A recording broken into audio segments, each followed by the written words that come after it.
Hello, good morning. It is Thursday, right? Yeah, Thursday, August 13th. You are tuned into the Ted Manila Information Show, TMI Show for short, because we bring you way too much information. I'm Manila Chan, that be Ted Rall, producer Robbie lurking in the background. I think we're just a couple of unique chatters away from hitting our metrics to stay in the Rumble Creator Program. So please do, if you haven't already this month, dropped a poop emoji or called Robbie a Nazi or whatever, please do so. We just need like 3 or 4 more people, I think. I think that's what Robbie last said. So, Ted, camera, back to the old camera. What? Hold on. I don't know what happens here. I can fix this. No, me. True. Back to me. You look so much better. The old camera's better, really? Yeah. You don't have that Shrek look. Which, I mean, if you're from, there are people who would be into that, but I don't think most people. There are. I mean, there are people that were like, that sexualize like the weird, I never watched, but the Star Trek weird alien chicks. Oh, the green lady from the first Star Trek series? I don't know. Are you thinking of 7 of 9? No.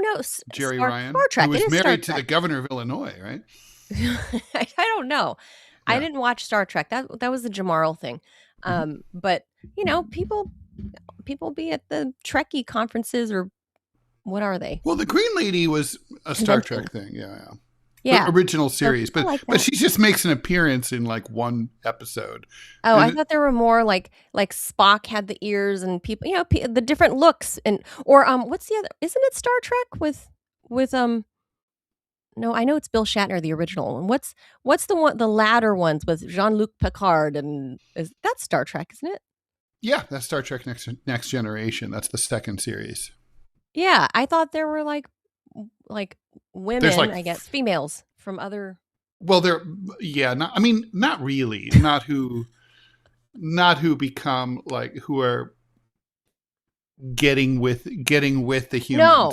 Yeah. Not getting with the humans on the show. I mean, the viewers would sexualize those characters. Oh, I think that did happen from some gross time to time. Yeah. I've seen that. So anyway, there are people that would have liked a green Manila. So, there you go. Anyway, please join us Monday through Friday, 10 a.m. Eastern time. This is where stuff gets weird with the news, because honestly, nothing's weirder than real news. And we shouldn't be too serious about it. It's true. Our first story, I'm going to jump to it because it is effing weird. Just the world that we're living in. So we'll explain. I'm going to explain it.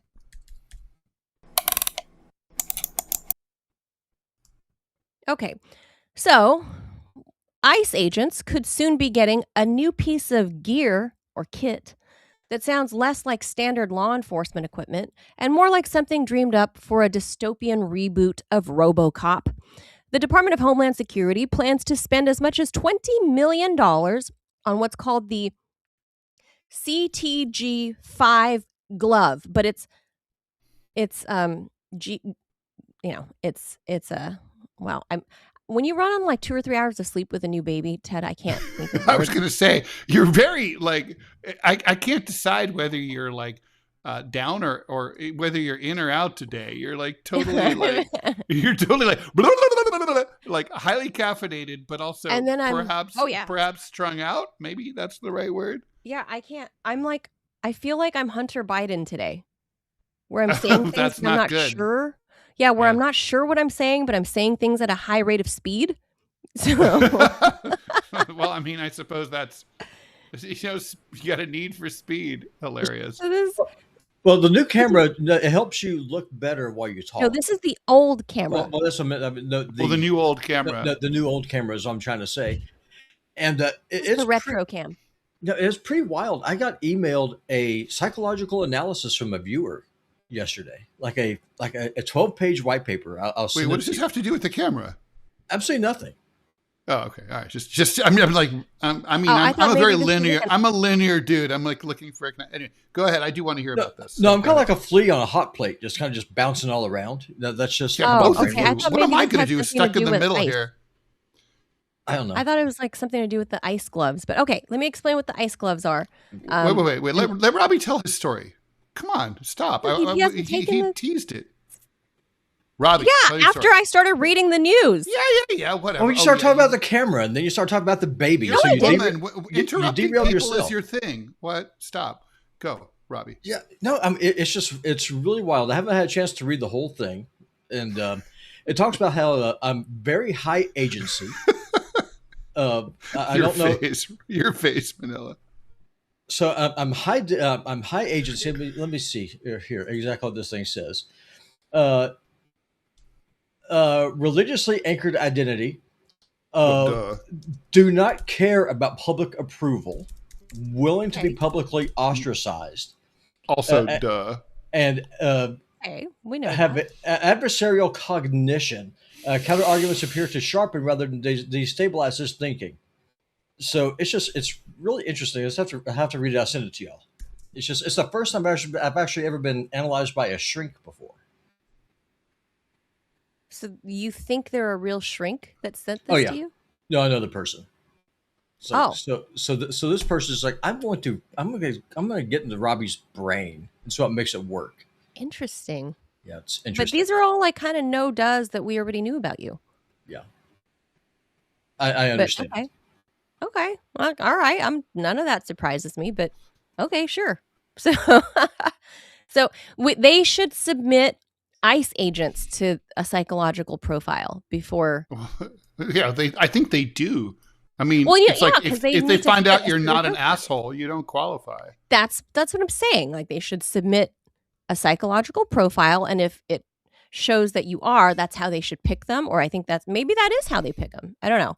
But anyway, if you join ICE now, you can get this CTG5 glove, short for Generated Low Output Voltage Emitter. What does that translate to? It's a glove capable of delivering electric shock through direct contact. What could possibly go wrong, Manila? I mean, the thing is, like under normal circumstances, I would say that this could be ripe for abuse. But this is ICE we're talking about. Our most trusted, sober, calm, de-escalating law enforcement agency. So the whole DHS says the whole point of the $20 million investment is that these shock gloves are a de-escalation device. They are precisely that. That's what it's a quote from DHS. My apology. Critics are understandably wondering how adding electricity to an arrest makes things calmer. The glove uses pain to force compliance and can interfere with coordinated muscle movement. And the manufacturer says it delivers much less voltage than a taser and is activated that's with nice the push to hear. of a button. Pew! Pew! Okay. I mean, I kind of want one. You just never know. Like, why? How come this is I've never seen this out in the marketplace, like, ever. So why is ICE getting the scoop on like a new product? But all right. Clearly. Perhaps the most eyebrow-raising feature is something the company calls low optics. Translation, it looks like an ordinary glove. And according to one police chief, it's like a sneak attack. It's like brass knuckles, right? Brass knuckles are kind of like a sneak attack. No, because you know what brass knuckles are when you see them. Like, no, you don't see them for the most part. Like, a person has a sleeve. Usually, their fist is clenched. They're hiding their hands, obviously. But this is like you see the cops or the ICE agent's hands. You're not really staring at their hand. They look like a glove. They look like a glove. You should be, because they might be reaching for a firearm. So you ought to be looking at their hands. That's true. But in this case, they're wearing what you would think is like regular gloves. But according to this police chief featured by the manufacturer, he said, they look better on video. Everything does. Than more visibly aggressive use of force. That's what he's saying. That's to complete the quote. Wow. It doesn't look as bad for the cop or the person wearing the glove. I don't even know where to go with that. I see where he's going with this. Insane. So nothing says transparency quite like designing a weapon to photograph nicely. The gloves remain relatively new and have not been widely adopted by police departments. Critics, including civil rights advocates and former ICE officials, do they mean like Kristi Noem or something? Question whether agents need another pain compliance tool when many immigration violations are civil rather than criminal offenses. The manufacturer's own manual warns officers not to use the gloves. This is to go after whitey. Yeah. I think so. This is how you create a whole graveyard full of Renee Goods and Alex Preddies. From overshock of gloves? I don't know. Well, the manufacturer's owner's manual. Well, I mean, tasers kill people all the time. Yeah. Oh, yeah. They say it's less powerful than that. And it warns the officers not to use the gloves as punishment. So good. The owner's manual tells them don't use it as punishment. Don't. Yeah. It's right there on page 46, bub. It tells you, man, like this isn't for punishment, okay? So like, don't do that, ICE. By definition. It's or and they emphasize, don't use this simply because someone is verbally defiant. So the warnings are all there. The same way red lights stop drunk drivers, same thing. Yeah. It also recommends avoiding their use on pregnant women, small children, that's sweet. old people, or disabled individuals. So don't use this on those vulnerable populations. Oh yeah, no. Duh. Okay. So supporters argue less lethal technology could prevent officers from resorting to more dangerous force, lethal force. All right, so fair enough. But when your new de-escalation strategy involves electrifying somebody with your hands, the terminology may be doing considerably more work than the gloves. So this is us living in 2050, Ted. We're living in the future. That's all I got to say. Yeah. Well, or the past. Manila, please look at the Telegram chat. I put up a poster of a movie called The Glove from the 1970s. Okay. It is not a good movie. It is a movie I have seen, however. And to date this story, I saw it on VHS at Blockbuster back in the day.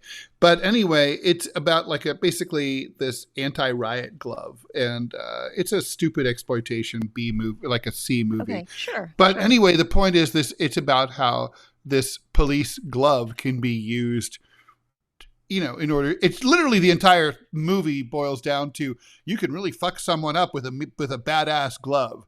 So when I saw this story, I immediately, of course, naturally thought about this. And this is just like one of those obviously terrible ideas. This is like one of those super villain type gadgets you would see in a Batman movie or something. This is I mean, this is just like obviously one of those things like, duh, like, you know, like my cat knows this would be a bad idea. You know, it's I get the sense that this is not the way to go, I think, for like civil infractions, you know? ICE can't be trusted with the shit they already have, and you want to give them more? I mean, they don't even know how they should have their stuff. What they have taken away from them. They shouldn't have guns. They don't know how to use them. So, God. Or maybe they know how to use them too well. But I mean, apparently, I mean, the dude that killed Renee Good, she was in a moving vehicle, and he managed to get her square in the face.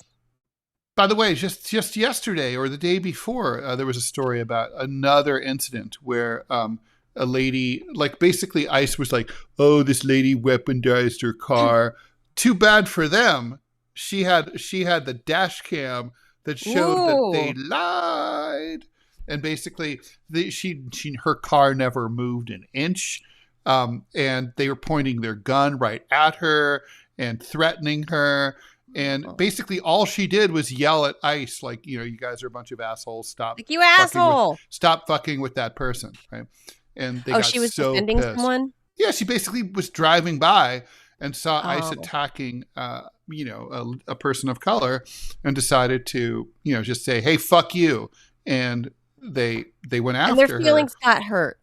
Yeah, their fifis got hurt. It's very sad for them.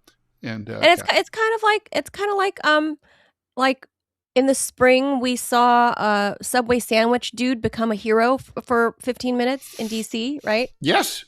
He threw a true American hero, who, by the way, all the charges were dropped quietly, of course. Yeah. He threw his footlong at the ICE dude standing at the corner. Sandwich man with his sandwich plan. American hero. Literally. Not American hoagie. Maybe he's an American hoagie, depending on where you live. So somebody there's a zillion different words for those. Yeah. Somebody should get a quote from that guy. Well, he was fired from his job, though.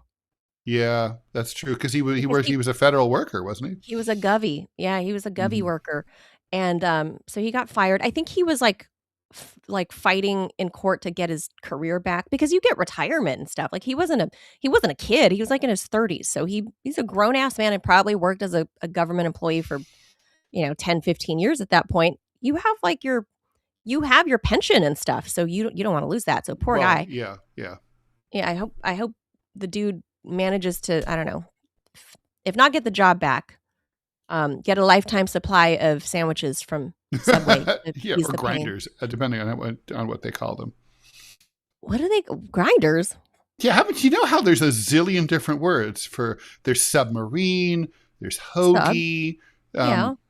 But I thought hoagie was a certain bread. It's, you know how there's like certain terms that what you call them helps determine what part of the country you grew up in. Like, is it a rotary, or is it a traffic circle, or is it a median strip, or is it a beauty strip? I call it a roundabout. A roundabout, right? There's a lot of different words for certain things, and you can test someone where like you're probably from Massachusetts or whatever. Yeah. Well, I don't know what to call these ICE gloves other than this is futuristic, crazy shit. And I don't think anybody should have these. I don't think any law enforcement. If they have it, we should have it. Yeah. Well, the truth is, they don't need it.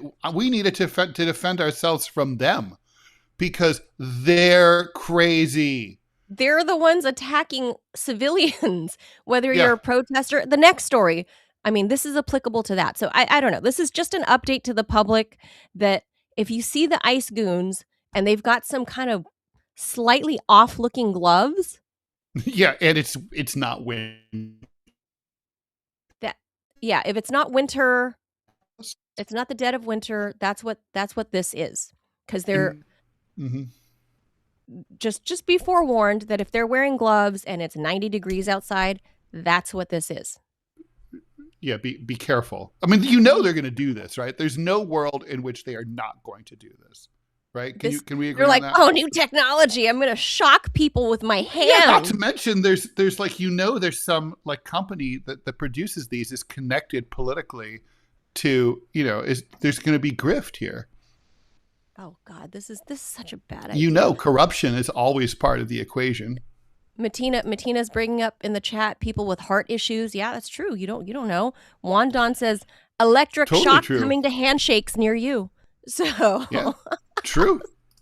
Just oh God, insane. God. We are number 6 on Rumble right now. That's our highest yet. Congratulations. Maybe it's because all the other shows are leaving Rumble. That could be, but they're clearing a lot of the smaller ones are definitely getting purged for sure. I know. We're climbing the Rumble ladder. Yeah, we are. Let's hope we can start climbing the Rumble paycheck ladder. I know. That'd be nice. I know. We were, and then we weren't. And then they decided to change the pay plan without asking anyone. But all right, cool. All right, next story. Well, they never told us really how they calculated anything. No, that's right. They never told us how exactly, like down to the dollar of how you would be paid. They said how you would be paid. Oh, based on profit sharing, based on this. But then, yeah, but what does that mean? No one knows, right? But the dollars and cents were never revealed to anyone. So no, they're just like, so you want to be a part of the program or not? That's all. Well, they did reveal something yesterday. So they said that the ad revenue, which was and watch hours, which were the biggest drivers that the creator program worked, is now being replaced by Rumble Premium subscriptions. But, and this is the but, for you to get profit sharing, they have to sign up to the show's link. So someone just goes to rumble.com/premium. Rumble gets all of it. So if the shows will get profit sharing, they have to sign up through the premium button here on the show. The red button running during the live chat. Only when it's running live, which is fucking stupid. Not for that. So the live thing is if someone wants to become a direct channel supporter for $5 a month, then you got to be live. But the Rumble Premium thing, so as they sign up through the show, even if it's on a video, that still works.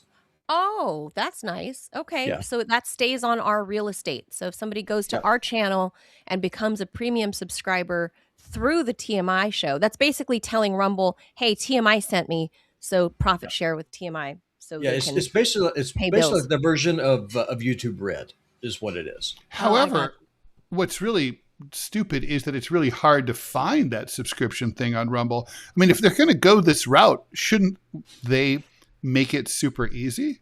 Yeah, they have. So there's a big red honking button right there on the TMI channel. Oh, okay. And also if you click on a video. Do we want people to hit that thing or not? If they want to support the show, sure. Well, okay, so the answer is yes. Yes. Okay. Yeah. Okay. Right. Or for $5 a month, you can support. By the way, show. It's a good question. Someone asked in the chat, why can't they pay more than $5 if they want to? Because they don't want to. Well, no, but I mean, they could. They can. Of course. No, they can't. They can't. Yes. There's no way to subscribe for like $10 a month or whatever. Spec in Chicago says can't find it. See? Yeah.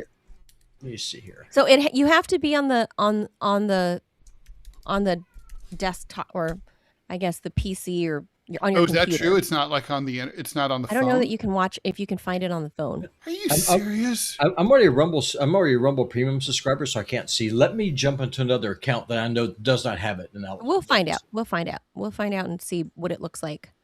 Ray says hoagie. He's an East Coast kid. Hoagie. Yeah. Hoagie. I thought that was a certain kind of bread that makes a sandwich what the sandwich is. No. A hoagie is just it's just one of those big sandwiches. Oh, so it's just a regional term. I don't know. California. I'm going to look up the list of regional terms for we just call it sandwich subs. like subs. Yeah. Okay. I mean, but subs are not everywhere. No. I forgot Louisiana, and I apologize to my Cajuns. Po' boy down there. But I thought a po' boy was like only fish or crawfish. Traditionally, it's fish or roast beef gravy. Also, I forgot buffalo. It's a bomba. What? Obama? No, it's a bomber. And in Maine, it's called an Italian sandwich. And it's a Zepp in Eastern PA. And And in Boston, it's a spuckle, a spucky. I think Spucky is probably my favorite name for all of these. That. Spucky's awesome. Okay, gotta hand it to the Bostonians. Oh, it's in Jersey. It's a blimpie. I remember that. I've seen that. A blimpie. A blimpie. Mm-hmm. I think it's named after there was a company called Blimpie. Yeah, I seem to remember. And so I think it's called that. Oh yeah. If you're from the torpedo is from some like Westchester or something like that. The gondola, would be good to launch. That would be good to launch at an ice person. Peoria, Illinois. A torpedo. The gondola. A gondola. In the UK, on specifically Stoke-on-Trent, a sarnie. No, okay, we gotta go. There's a lot of terms for sandwiches. That's all I gotta say. Well, I don't know about the sandwiches, but I am on. This is making me hungry, though. I'm on Ben Swan's account right now, so we just got ourselves another unique chatter. Compliments to Ben Swan.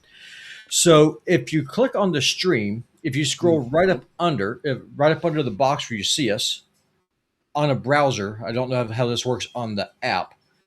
So you'll see TMI Show, then you'll see where it says Rumble Premium, and then you'll see follow. It's right there next to the like and follow buttons. Mm-hmm.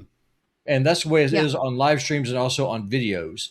Now, if you want to become a $5 a month channel subscriber, which is different from Rumble Premium, then you have to be on the live chat while the show is live, and then there's a red oval with a black button with a white subscribe right there in it. So you click on that. So that's the difference.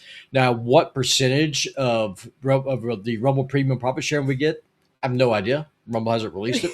It's so cloak and dagger. No idea. But we're number 6. Terrible. We're number 6. We're number 6. Okay, very cool. All right. All right. Thanks for that, Robbie. We're jawsed already, so I'm going to go right into it. Oh, are we double jawsing? All right, anyway. Jaws. Don't forget to de-jaws, right? Otherwise, it'll just be a black screen. All right. Palestinian activist Mahmoud Khalil is suing the federal government and several private groups, saying they were part of a conspiracy to suppress criticism of Israel through a coordinated campaign to dox, jail, and deport student activists. I mean, that is true.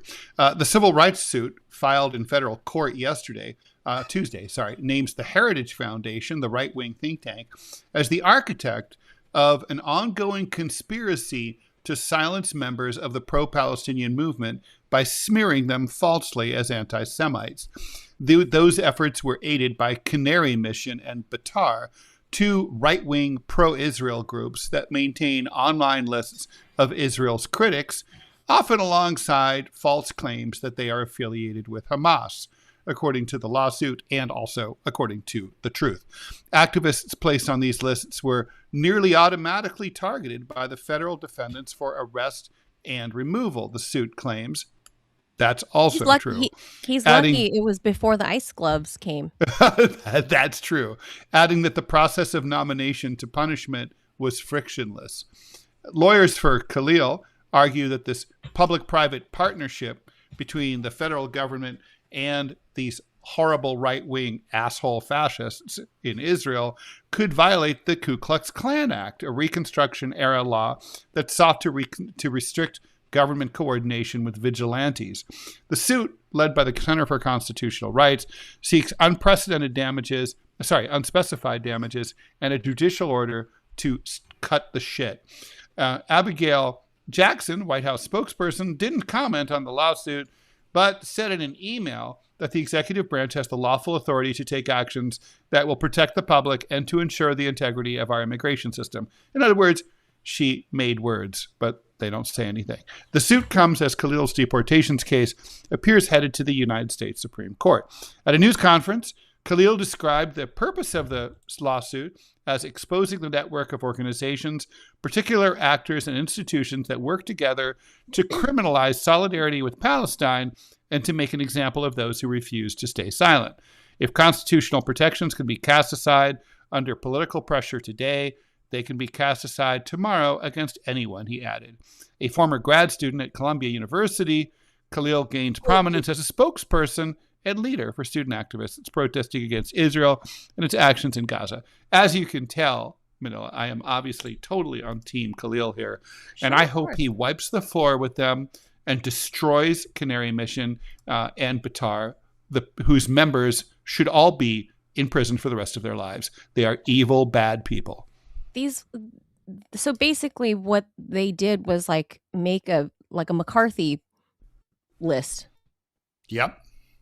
Yeah, they made a list. They not like Santa, like bad Santa, and they checked it twice. Evil. And if you were on it because you thought that genocide was bad, then they handed that list over to the Department of Homeland Security and said, you go find him. And even though he's a green card holder with legally with a U.S. wife, with a U.S. and a child, U.S. baby on the way, go brutalize this family and fuck with them. And it wasn't just them. They did this to all sorts of people. There was that girl, college student who she wrote a little tiny tepid article for the student op-ed paper. Woo. So anyway, these people are scum. And I hope, but I mean, obviously suing the government, they make it very, very hard. And the courts are predisposed to dismissing cases like this. But SCOTUS, you find the right judge. Well, yeah, SCOTUS is not going to like this case because SCOTUS is on Team Trump. But no. But if you can get what you would really want is for this to advance through the federal courts to the Court of Appeals and for SCOTUS not to hear it. I don't think this case. An appeal to the U.S. Supreme Court, requires a specific thing. I don't know if you know this, but it has to answer a question. So it's not just simply I don't like the ruling that happened. That I lost a lower court ruling and I don't like it. I think they made a mistake. They didn't look at the law correctly. I need you to, that's usually the grounds for an appeal. The judge made a mistake. They didn't follow the law. They didn't follow procedure. Please, I need a better court to take another look. But SCOTUS has to answer a constitutional question. To go to when I appealed to SCOTUS in the LA Times case, we were asking a specific constitutional question. Is there such a thing as First Amendment violation by proxy? In other words, First Amendment cases apply only to public government entities. But what if a government entity prevails or controls a private entity to deny someone their First Amendment rights? That's the question, right? Well, see, I feel like that could be the question here? I don't think there's a question.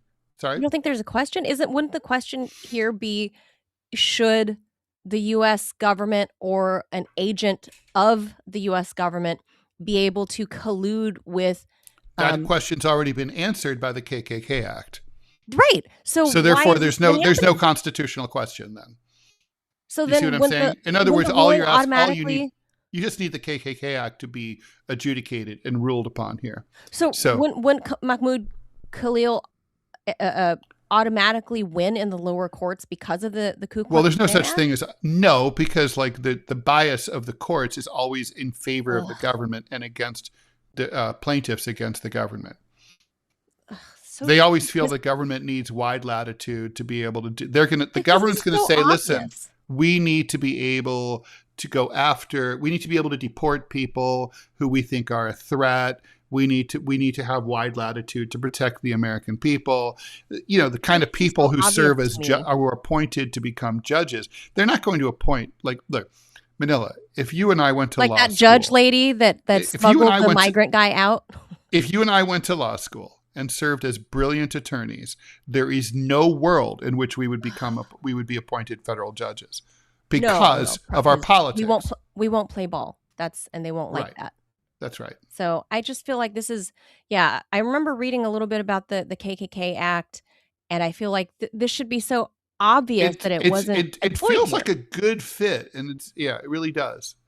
But poor Mahmoud Khalil, man, he's just been through the ringer the last couple of years, and I think I like that he's a fighter too. He's got the energy for it. He's good for him. Do it. Yeah, good kick ass Mahmoud.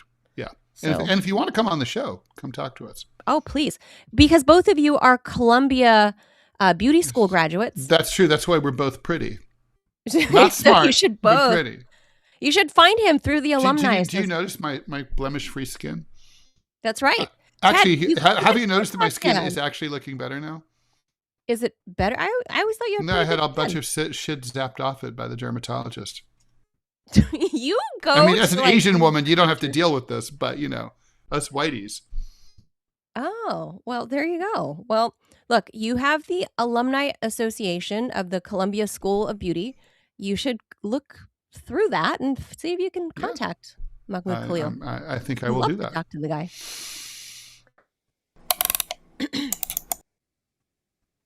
All right. So I don't know a ton about this world, Ted, but I do find it fascinating because I love mobster movies like Scarface and stuff like that. I love the Godfather series, The Sopranos. I didn't have a lot of time to follow The Sopranos. I caught it when I could, and I was just thinking about rewatching it. But here's like the real life thing. Another Gotti got just this week. So I just thought, I was like, yeah, like what? I didn't know the family was still doing the family business. Well, there's not much left of them, right?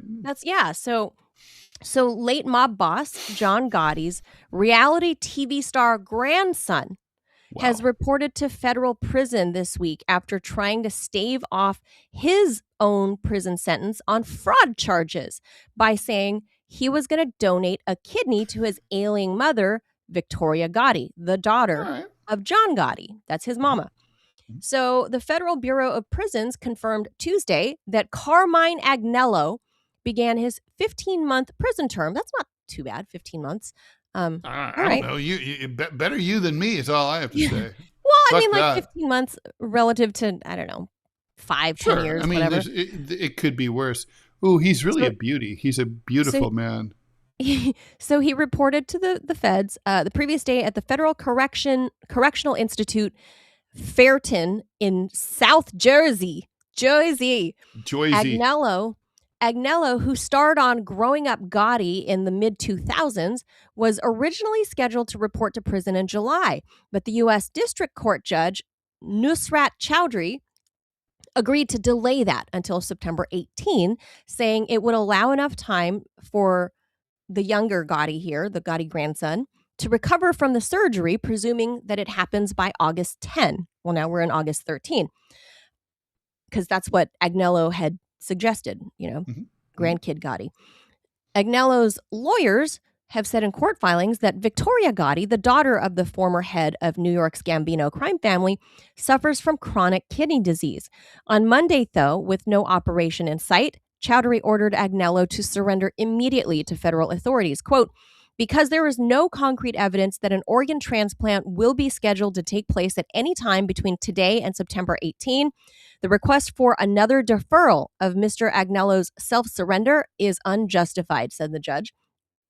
Agnello's lawyer, Robert Beltrani, said in a letter that surgeons need more time to set a date for the operation because Gotti was dealing with infection. So the mom was, she had some infection, so they couldn't really schedule. I mean, that's plausible. Quote, it's undisputed that Carmine... organ transplant is a lot more routine than it used to be, but it's still complicated. Yeah. He said, it is undisputed that Carmine is a great match for Ms. Gotti. He is simply asking the court to allow him to remain available to his mother during this very limited period while her doctors determine whether and when she can proceed with the transplant. Prosecutors objected, noting that a medical report attached to the defendant's letter said doctors were working to, quote, identify the etiology and the proper treatment for Gotti's recurring infections. And what no is transplant. Etiology? Do you know? I don't know. No transplant could happen until they are fully treated. Clearly, they said, quote, clearly the transplant surgery is not imminent, said Joseph Nocella, U.S. Attorney for the Eastern District of New York. Nocella's office declined to comment further, and lawyers for Agnello etiology is actually a good word. It's like the origin point. Oh, the origins of her, like where it came infections.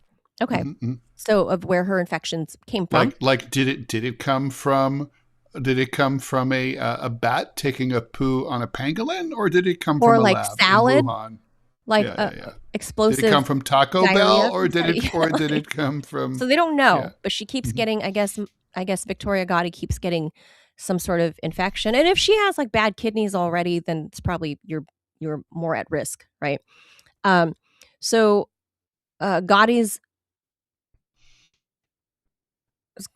attorneys, that's all they had to say.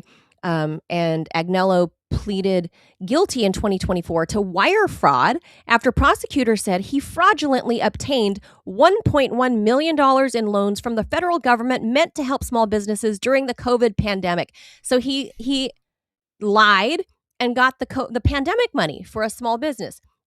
A resident of Long Island, of course he's from Long Island, he obtained the loans on behalf of his company. Yes. Crown Auto Parts and Recycling LLC. That's of course recycling. Waste. He's deeply concerned with waste management. Auto parts and recycling. Ted, come on. That's a Gotti family business, but lied about how many people it employed. His criminal record and his plans for the funds is what the prosecutors obviously were able to prove.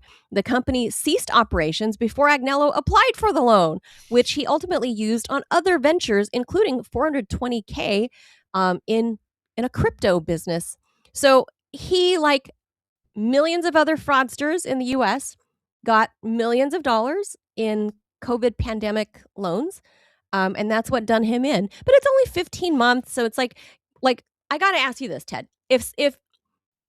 If you could get your fingers, if you can get your greasy little fingers on $1 million, knowing that you'll be caught, and then you're gonna go to the clink for just over a year, would you do it? Would the viewer do it? For $1 million, the government can't retrieve the money. You've spent it or whatever you did. $1 million is a lot. Oh, 1 year. $1 million. Well, that's a tough one, right? Maybe. A year's not. I mean, for $10 million, I would 100% do it. Oh, for sure. $1 million is like $1 million what it is it's a lot of money. It's not life-changing money if you're middle class. Right. Although I'm 63 years old almost, and so I'm like, how much life do I have, really? I mean, Yeah, but when you're Carmine and you're like 40. But also prison sucks.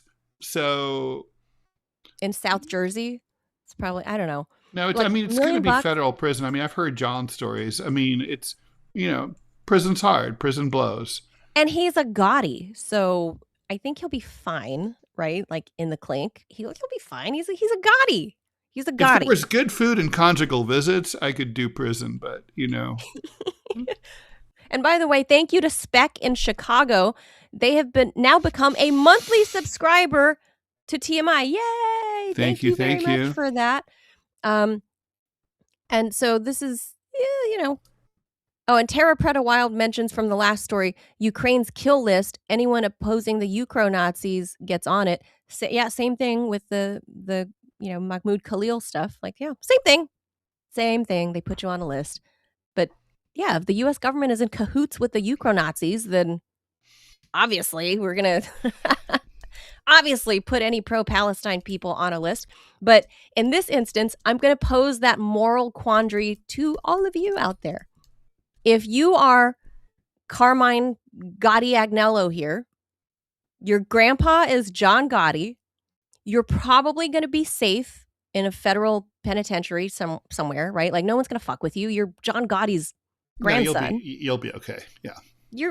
Would you swindle $1 million but lose 1 year? Yeah. Would you? 9 or 40. So I not at this stage in my life. Maybe, if I was like younger and single, like maybe I'd have been like, I could swindle $1 million and lose a year. I'm not going to earn $1 million in a year. Like if I was 30. No, of course not. I'd be like, maybe. Like Yeah. Oh, and is this $1 million tax free? Well, I mean, how are they going to get it back from? Good they can't point. Garnish it's him. How are they going to garnish him? Good point. Yeah. It's pandemic, business aid money. Like, how are they going to garnish him if his business? Everyone else was stealing that money. He would have been. It would have gone against brand. I mean, Clovis got millions. I mean, right. And I don't know much about the mafia world or the mobsters, but I feel like this is where they're moving towards. Peter, thank you for the donation in the chat. Peter says, just think how many donations I could make to TMI with $1 million. A year in prison is nothing.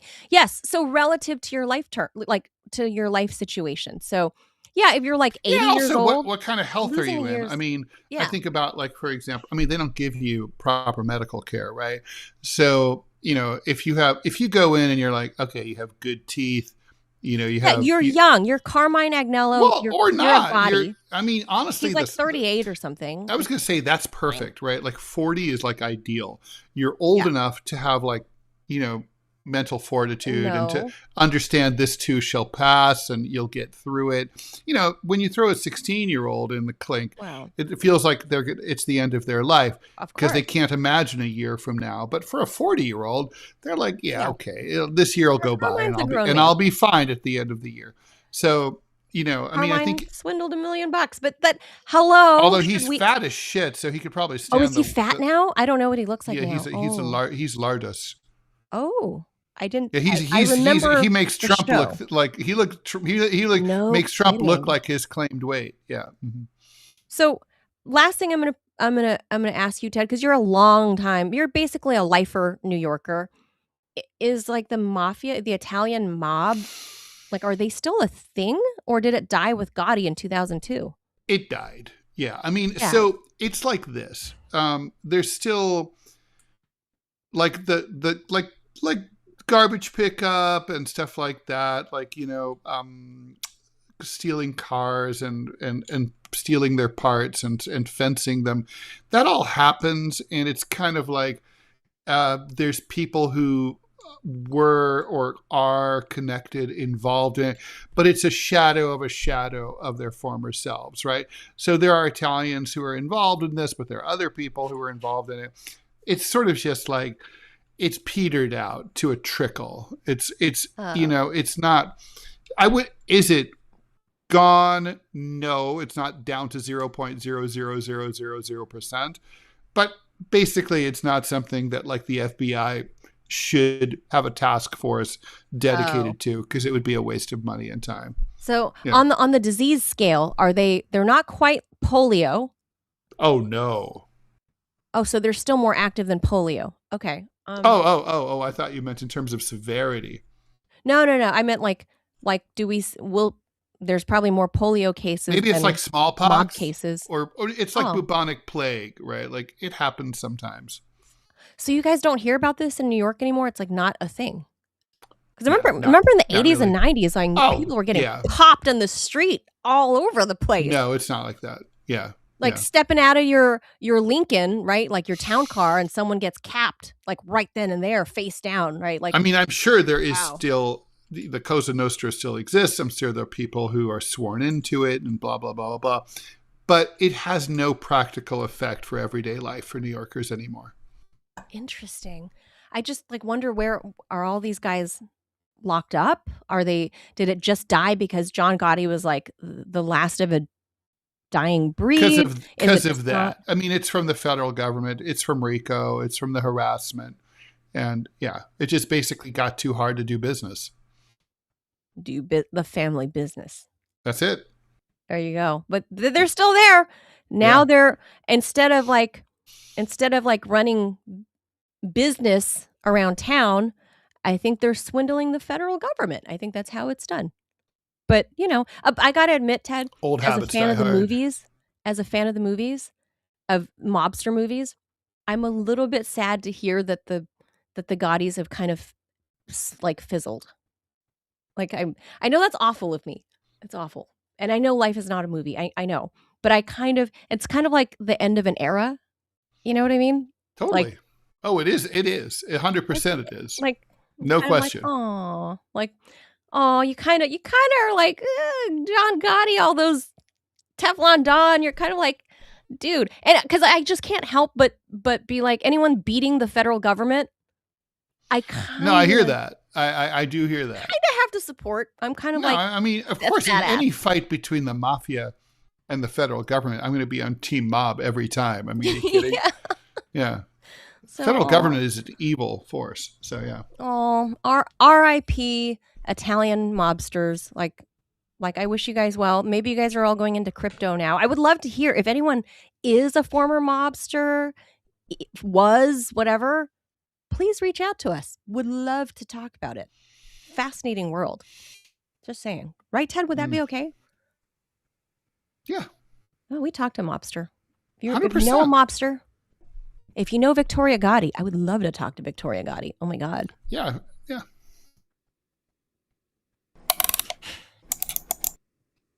All right, Cornell University, that's the Ivy League school in upstate New York, has apparently reached the point where its student handbook needs to clarify something most colleges assumed went without saying. Please do not butcher a bear in the dorm kitchen. The new rule comes after 2 students at Cornell legally hunted a black bear last September, hauled its big fat furry carcass back toward campus, and when their original processing location fell through, decided the communal kitchen at Ganadago Hall would do just fine, because nothing says college experience quite like microwave Brahmin, midterms, and a 150-pound bear on a camouflage tarp. Wait, this is like the smallest bear in the world. 150 It's a little black bear. He's a little dude. Maybe it's like an adolescent black bear. It's a little guy. It's a baby. It's like a fetal bear. I'm kind of sad that they killed a baby, like a young bear. I think they hunted a baby bear. Fuck them. Anyway, that's not nice. Student Aaron Chin later explained that he and a friend hoped to make black bear pastrami before, like, they should have invited RFK Jr. over. He would have run over the bear with a car. And then like left it for dead, and then taken it to his and Cheryl's house to carve up. Before carving up the animal, they even checked Cornell's rules and decided they weren't technically violating any rules, and they were right. The pair had valid hunting licenses. State officials said the bear was legally killed. Cornell eventually decided they did not violate the student conduct code or residential living standards, and the police didn't file any charges. Meanwhile, other students were sitting nearby studying. Some students apparently, however, didn't have any problem with this. Chin said that many were curious, and several wanted to know if they could try the bear meat. So the students packaged the bear, labeled the bags with their names, and put them in the communal freezer, presumably somewhere between the frozen pizza and someone's old Trader Joe dumplings. Photos quickly hit social media. There were complaints, and Cornell eventually decided to sanitize the kitchen. Now, the university has banned processing wild game inside residential kitchens and recommends that students use professional game processors instead. Wait, so now it's explicitly against the rule. It's on the books now. Right. So if he hunts another bear, he says they'll process it in the woods. So this is upstate New York. It's the forest. There are many trees and there are bears. I got to say this is annoying because it's like, okay, you did something that people find surprising and off-putting. And then people find out it's not you check to make sure it's okay. It was okay. You're smart enough to check the rules. Well, and you're doing you're doing the right thing. You make sure everything's okay. People are like, oh shit, why isn't this illegal? And now we're going to make it illegal. We're going to try to get you into trouble. I hate that kind of like pussy behavior. It's like, I guess the thing is, if I'd been one of those students, I might have been like, WTF also. But I wouldn't be dropping the dime on anyone. Hey, it's totally legal. I'd shut the fuck up, right? I mean, yeah, I've never been one to care. I would not Karen them. Definitely, this is Karening. Somebody Karening the I'm going to say it was I'm going to say it's a girl. I know that's completely sexist of me, but I'm sure. I'm sure. Not many male Karens. I'm sure it was a girl. Like we don't have oh any my evidence god! of that. Oh my god! They're cutting up a baby and a bear cub in there. There's a bear cub over there. Oh my god. But I mean, it's kind of gory. You're like gutting. I mean, would I kind of frown upon that? Maybe. I feel like they're to be like if I want to go in there to microwave my pizza or whatever, and it's all bloody and occupied with Aaron Chin and his buddy, like hacking up a bear, like skinning this whole thing, I'd be like, gross, dude. I don't want to like. I wouldn't drop the dime on him, but I'd be annoyed that I can't access the kitchen because there's fucking 150 pounds of bear meat everywhere. So, yeah, like the question is, did these boys clean up their mess? I don't care that they did it. Did they properly sanitize Sounds afterward? like they did. Mm-hmm. There's no details on that. So we're only assuming that they did. But I still wouldn't Karen them. I'd probably like bitch at them walking in with my pizza. I'd be like, what the fuck, dude? Like, also, this is microwave. This is college guys being college guys. I mean, we were always. I didn't dorm. We were always up to no good. So, like, always. I didn't do always plotting, always scheming, always. I commuted from home, and I worked on and off. Like my college enrollment was like in and out because of working. But I never did the dorm life, so I don't know what shenanigans goes on. I never had that experience. Yeah. But I mean, it's like I could just go on and on. Yeah. Breaking into the old fallout shelters from the Cold War under the dorm, breaking into the law school faculty lounge and stealing their sofa for our dorm room. I mean, kind of relatively harmless stuff. No one. You can't really do that shit anymore now that there's cameras everywhere. Yeah. But yeah, I just feel like this is like boys being boys, and like boys do things different than girls. Just not like okay. But I'd be pretty annoyed. I'll say that much. I'd be annoyed if I couldn't access the kitchen and I'm studying and these jerks are like occupying the whole kitchen with their 150 pounds of bear. Well, honestly, they should have. What if it was like a 3,000-pound bear? If it was like a full-grown bear, oh my god! Yeah. Could you imagine? I'm or sad a grizzly, about that. A grizzly. Not that they live in upstate New York, but yeah. I'm more annoyed as adult Manila about that, knowing that it was like an adolescent or perhaps baby bear. I don't think it's cool. Come on, you guys suck. Like if you're gonna go hunting, be real men. Be real men. And if you boys want to be like big badass hunters, like game hunting, go hunt a full grown ass bear. Don't be shooting at the baby. Like that's I would give them an earful about that and dirtying up the kitchen while I want to warm up ramen or something. Anyway, so there you go. There's some weird news for Thursday. All kinds of stuff. Totally ADD on this show, as someone mentioned in the chat. Yes, it's true. Very much. All over the place. Yep. Let's see. No ads. Like they just are going away. There's just no ads. So, all right. Well, that does it for us this Thursday. We'll be back for Fun Friday mañana.